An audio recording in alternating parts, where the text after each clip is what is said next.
Naririnig niyo po ako. Magandang umaga po sa ating lahat dito sa ating bansa at gayon din po sa ating mga kababayan na nasa ibang dako, na ibang panig ng mundo. Ako po nagpapasalamat na patuloy niyo po kaming sinusuportahan, katulad ni Brother Takero at ang mga iba pa namin mga kaibigan na pro-PBBM vloggers. Sinusuportahan niyo po ang aming advokasya na maghatid ng katotohanan sa ating bayan at pumitik-pitik ng mga kasinungalingan ng taga-kabila. Ay, nabalitaan mo na ba yung kay Cheese? Nabalitaan mo na ba to? Ano ba 'yon, yung hindi makita yung dun yung yung ano ba 'yun, yung insertion? Yung insertion, yan, yung under 50 billion na yan. Oo. Yun nga, tapos nawala dun sa ano ba 'yun, 'di ba, yung article parang nawala. Tapos yung malupit kasi dito, pinagbibintangan din nila ng insertion dito, si Martin. Yun ang pala, nakikiss pala yung insertion. At saka, yung maganda kasi dito kay Martin, di ba yung insertion nangyari ng Bicam? Ngayon, ang gagawin ngayon ni Martin, ipa-public na, di ba?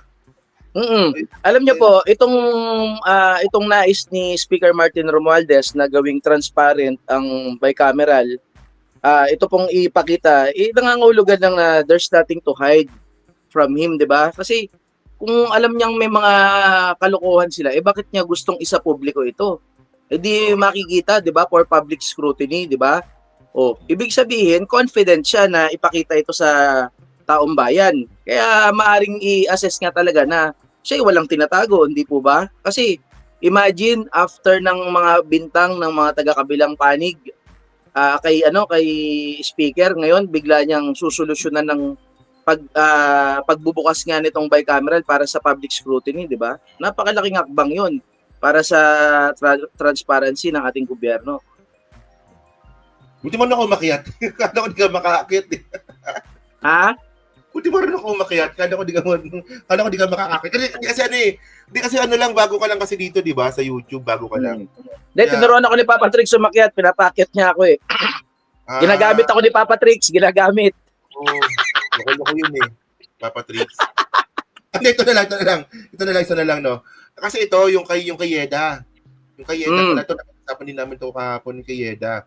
Ngayon, may mga bobong mga DDS, no, na, kasi ngayon, ang Romualdez ngayon sa Congress, 3 na.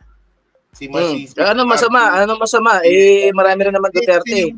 Yung point ng mga DDS, no, sobrang lakas daw ni Martin sa Comelec. Kaya daw naging 3 daw sila doon. Kita mo kabobo ng mga DDS, no? Parang meron ba kinalaman yung Comelec dito kung bakit sila naging 3?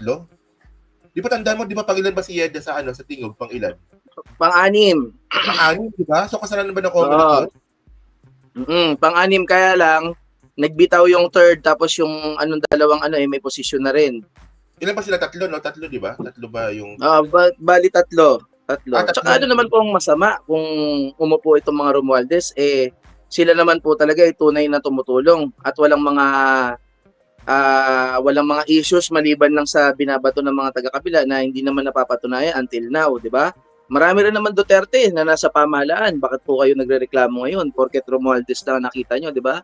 Kung Yeda is a very dignified woman, very classy, kahit po nakikita natin na napakaganda, mukhang yayamanin talaga, ay bukas na bukas po ang kanyang puso tumulong sa mga nangangailangan. Kasi yan nga po ang isa sa rason kung bakit nitong nagdaang midterms election ay talagang nanalo po ang Tingog at na-secure po nila ang 3 pwesto, 3 upuan.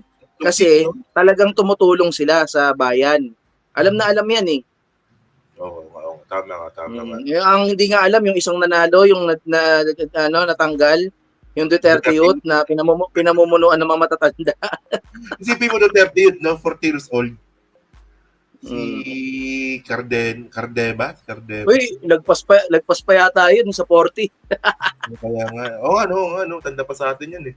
Mukha pa akong bata dun eh. Kaya, ko yan. So promote mo channel mo. Marami na. Ayun po. Stephen Lee TV, baguhan po dito sa YouTube. Kaibigan na Bro Takirot ng mga ibang pro-PBBM vloggers. Kapag may time po kayo, manood lang po kayo kapag ako po ay naka-live at susubukan ko po na bigyan po kayo ng Bukod sa magagandang balita, pitik-pitikin po natin yung mga DTS na papasok sa ating live, ang kanilang mga issue, ating pag-usapan. And at the same time, tatry ko sa abot na aking makakaya na bigyan po kayo ng ng kasiyahan. Hindi po ba? Pero talaga yung yung pinag-aawayan nila, di ba? Yung kay Joey, di ba? Sulisit daw. At saka it's not the first time na si Joey na uungkat sa mga ganyan, no? Sana man lang bumibili siya ng matinong sabon, no, sa katawan. Kung talagang totoong nagagawa niya yan. Sabi mo sa akin dati pa nag-vlog hindi ka maglaganyan. Hindi ka magraran. Hindi ako magraran. Pag nasa channel ko ako, pag nasa channel niyo ako, babalawrain ko sila. Nagraran ka na ngayon na. Hindi, pero hindi ako naniniwala naman ako naliligo si Joey. Naniniwala naman ako naliligo. Mukha lang talagang hindi, no? Mukha lang talagang hindi. Kasi po, hindi na po, yun na nga nakakalungkot nga Hindi na nga siya pumasa sa bar, pati sa bar soap, mukhang hindi siya pumasa. Alam mo, meron akong, minsan na ako manood dito kay Joey, no? Meron siya sinabi na may kakasuhan daw siyang kapwa DDS vlogger. So, ang nakakatawa doon, yung sinabi niya, yung magbibigay daw po ng sampina, abogado niya daw. Ano ba, nag-aral ba talaga ng loto? Hindi po abogado nagbibigay ng Kaya nga Piskal yun. Piskal na nagbibigay ng ng sampina. Sabi ko, di ba, ayun, sobrang basic nun Di ba, hindi ka nag-aral ng law, malalaman mo yan So sabi ni Joey, ito, kakasuhan ko tong mga to. Sila ba mga kaaway niya? Sila, Sila Tio ba? Sila Hamora. Sila Hamora. Sila Hamora. Oo, yan. Ito, kakasuhan ko tong mga to. Ako sabi ko ng abogado ko para bigyan na sila ng sampina. Teka lang, abogado mo, magbibigay ng sampina. Kaya baka yun ang dahilan kung bakit di pumapasa. Kaya ngayon sinasabi niya kung nag-aral siya ng law, parang kaduda-duda din Di ba? Parang hindi niya nga masabi kung anong school siya nag-aral para ma-check Hindi, baka ayaw niya kasi baka mabash yung school. Baka ayaw niya baka mabash yung school, sabihin mababa yung standard ng or yung quality ng nila education.